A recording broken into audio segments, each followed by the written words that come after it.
wagiye uzi n'ibintu wadukoreye kwa prefect ho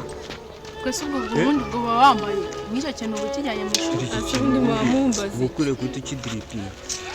kuramo muhegira kwa kikuremo kimereza ntabwo turi ya ase murambariza icyamakaye sana kuki muri abana bakura sege